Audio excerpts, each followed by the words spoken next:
রোদ্রে বসেছি ভাত খাওয়াতে। শীতের দিনে পিঠে রোদ লাগে, ভাত খেতে কিন্তু খুব ভালো লাগে। সেজন্য এখন এখানে বসো বসো, ভাত খেতে হয়। এই দেখো আমরা ভাত খাচ্ছি, এখানে আমরা সবাই পিকনিক করছি। পিকনিক পিকনিক, দিদি খাচ্ছে, তুমি খাবে, তারপরে আমি খাবো, তুমি এখানে বসবে। খুব রোদ লাগছিল বলে চাদরগুলো একটু টানিয়ে দিয়েছি, না ভীষণ রোদ লাগলে তখন কিন্তু থাকা যায় না, গা একদম পুরো জ্বালা করে যায়। চলে এসো এইদিকে, তুমি ওখানে বসবে। আচ্ছা, ও ভেবেছে কি চাদরের তলায় বসলে বোধহয় বেশি ভালো লাগবে, সেই জন্য চাদরের তলায় বসতে গেল।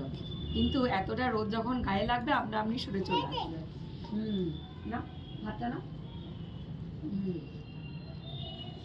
আর শীতের দিনে খুব ভালো লাগে এরমভাবে পিঠে রোদটা লাগিয়ে পিকনিক করতে যেমন ভালো লাগে, তেমনি বাড়ির ছাদে বেশ বসেও এরমভাবে ভাত খেতে খুব ভালো লাগে। সে ভাতই হোক বা খিচুড়ি হোক, যে কোনো জিনিস। খিচুড়ি তো শীতের দিনে ভালো লাগে, কিন্তু আজকে যেহেতু আর খিচুড়ি করিনি, ভাত করেছি, তাই এখানে ভাত খেতেই বসে পড়েছি ওদেরকে নিয়ে।